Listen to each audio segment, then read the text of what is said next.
উপস্থিত হয়েছেন এই মহাপুরুষ সভায়, তারা সকলেই ভাগ্যবান। তার কারণ ভগবান নিজে বলেছেন, নাম কৃষ্ণামি বৈকুণ্ঠে জরিমাণ বিজয় নচ মন ভক্ত রক্ত তত্ত্বপ্রতিষ্ঠান। আমি বৈকুণ্ঠে থাকি না, আমি পৃথিবীর হৃদয়েও থাকি না। আমার ভক্ত যেখানে আমার গুণগান করে, আমি সেই আমার কিছু কথা মধুর মধুময় অমৃত প্রধান স্মরণ করার জন্য যারা শ্রবণ করতে যায়, তার হৃদয়ের আমি স্মরণ করি এবং এই বক্তার থেকে আমি সেই মধুময় কথা বলি। অতএব সমস্ত কার্যটি ভগবানের, ভগবানের কার্যে যারা যোগ দিয়েছে তারা তাই মহাভাগ্যবান ভাগ্যবতী। সকলের চরণে আমি সকলের যারা গুরু কৃষ্ণ ভগবানের চরণে শ্রদ্ধা ভক্তি লাভ করতে পারি। নিতাই গুরু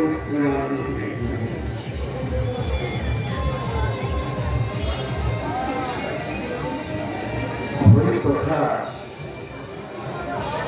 বড় মধুর কথা, যে কথাটি সমস্ত ব্যাধা দূর হয়ে যায়।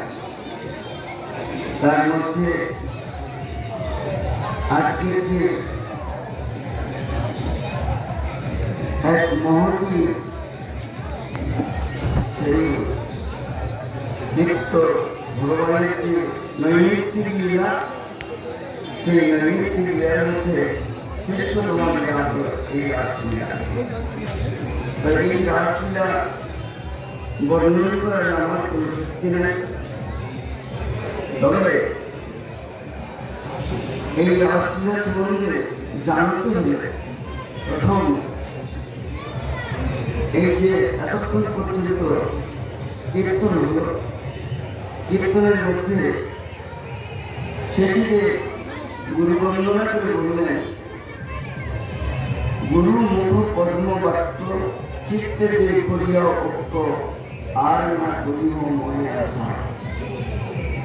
একমাত্র গুরুদেবের বাক্যকে আমরা হৃদয়ে ধারণ করতে পারি এবং সেই বাক্যের দ্বারা সেই বাক্য যদি আমরা পালন করতে পারি, তাহলে আমরা সব কিছু বুঝতে পারবো। গুরুর বিভাগে সমস্ত সম্ভব। তাই আমার দুর্ভাগ বলেছিলেন, গীয়তান আনন্দা, অর্থাৎ গাও গাও, আনন্দ করে গাও, সেই অমৃত মধুর হরিগুণগান গৌর কীর্তন গাও। চিন্তন ভক্তা, অর্থাৎ সেই ভক্তি সহকারে চিন্তা করতে করতে, সেই কি চিন্তা বলছেন,